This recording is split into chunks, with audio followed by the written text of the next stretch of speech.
Salam. Halo, halo. Kita akan mendengarkan firman Tuhan dari Yeremia pasal yang ke-48. Nah, pasal ini cukup panjang ya, sampai 47 kalau tidak salah. Kita akan membahas sampai di ayat 10 saja. Saya mohon kepada Daniel Marbun untuk membacakan dari ayat yang pertama sampai ayat yang ke-10 ya, dalam Yeremia 48. Silakan. Ya, baik. Mengenai Moab. Ayat 1. Mengenai Moab, beginilah firman Tuhan, semesta alam, Allah Israel. Celakalah Nebo, sebab kota itu sudah dibinasakan Kiriataim. Telah menjadi malu dan direbut kota banteng. Itu menjadi malu dan terkejut. Lenyaplah sudah kemegahan Moab di Hesibon. Orang merencanakan malapetaka terhadapnya. Marilah kita melenyapkan sebagai bangsa juga engkau. Hai Matmen, akan dibungkamkan. Engkau akan dikejar-kejar padang. Dengan teriakan dari Horonaim, kebinasaan, kehancuran besar. Moab telah hancur lembur kedengaran. Orang berteriak sampai ke Zoar. Sungguh orang mendaki pendikian Luhit sambil menangis. Sungguh di jalan turun ke Horonaim. Orang mendengar teriak karena ditimpa bencana. Larilah, selamatkanlah nyawamu. Jadilah seperti keledai liar di padang gurun. Sungguh oleh karena engkau percaya kepada bentengmu dan perpendarahanmu, maka engkau akan direbut Kamos. Akan pergi dalam membuat sejurah.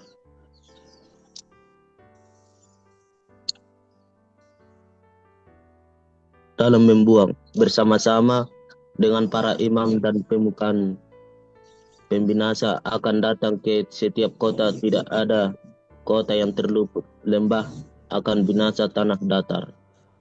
Habislah musnah seperti yang difirmankan Tuhan. Berikanlah sayap kepada Moab supaya ia lari terbang. Kota-kotanya akan menjadi sunyi sepi. Tidak ada lagi penduduk di dalamnya. Terkutuklah orang yang melaksanakan pekerjaan Tuhan dengan lalai, dan terkutuklah orang yang menghambat pedangnya dari penumpahan darah. Oke, sekian. Amin. Puji nama Tuhan.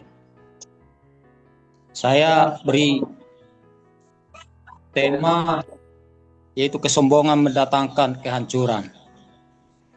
Nah, Moab ini sudah kita bahas ya, sampai mulai ayat pertama, pasal pertama maksud saya, sampai pasal ke-48, yaitu tentang Moab, yang diceritakan bahwa Moab ini adalah bangsa yang sombong ya.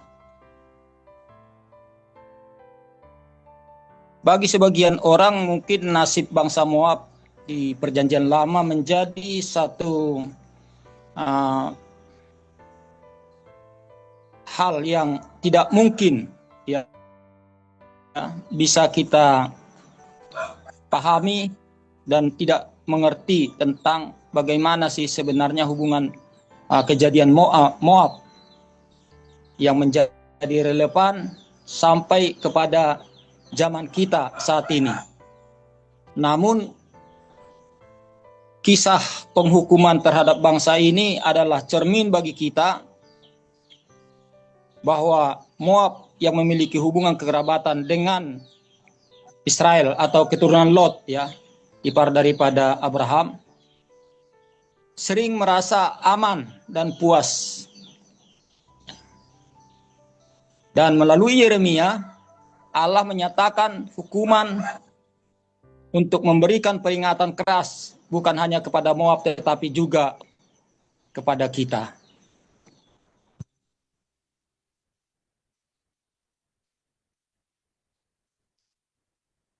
bangsa Moab merasa aman ya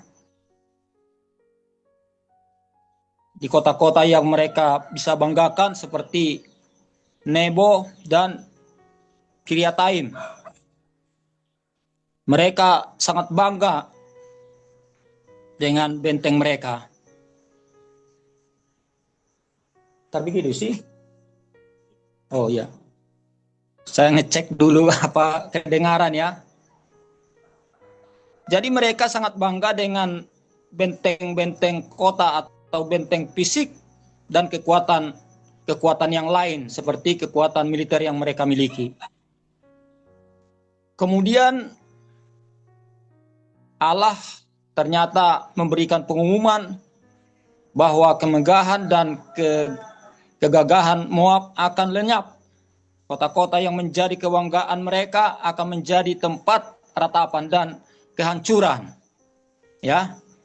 Seringkali kita merasa aman karena mungkin memiliki harta banyak, jabatan yang tinggi atau kekuatan yang mumpuni yang kita miliki.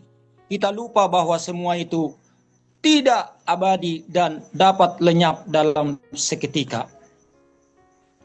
Kemudian di ayat pertama tadi sampai kelima kita membahas tentang hal bagaimana mereka atau bangsa Moab menyombongkan diri ya kepada sesama, terlebih kepada Tuhan.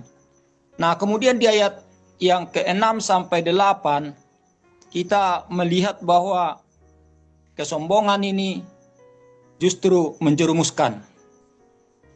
Keangkuhan Moab di dalam Yeremia 48 secara spesifik menyoroti keangkuhan dan kesombongan.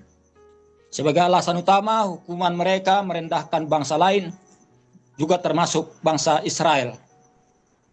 Kemudian bahwa sikap merasa lebih hebat dari orang lain adalah dosa yang sangat dibenci Allah. Kesombongan membutakan kita dari kebenaran dan dari ketergantungan kita pada Tuhan. Kesombongan itu sering membanggakan diri kita, merasa diri kita hebat. Nah, ini justru menjerumuskan. Nah, penghakiman pasti terjadi karena Allah adalah hakim yang agung dan Dia akan datang dan tak terhindarkan pada saatnya, yaitu pada saat waktunya Tuhan. Dia akan merendahkan orang yang meninggikan diri. Kemudian yang terakhir yaitu ayat yang ke-9 sampai ke-10. Ketika bangsa Moab lalai dalam pekerjaan Tuhan, ya 10 ada teguran yang sangat keras ya. Dengan kalimat, terkutuklah orang yang melaksanakan pekerjaan Tuhan dengan curang. Ya, tidak boleh curang kita melaksanakan pekerjaan Tuhan. Berbicara tentang sikap setengah hati dan tidak serius dalam melayani Tuhan, ini sering terjadi. Ya, kita juga bisa mengalami hal ini karena hati dan pikiran kita tidak selalu fit, ya, tidak selalu fokus. Kadang-kadang akibat daripada masalah yang kita hadapi, di mana jalan keluar tidak kita ketemukan.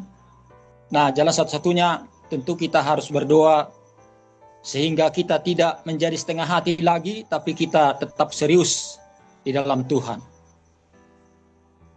Ini dapat diartikan secara harfiah dalam konteks perang ya. Kalau kita di dalam pemahaman perang, kita harus tidak boleh setengah-setengah.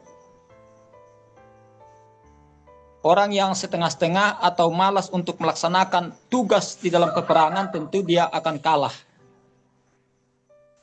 Nah, orang Moab atau bangsa Moab ini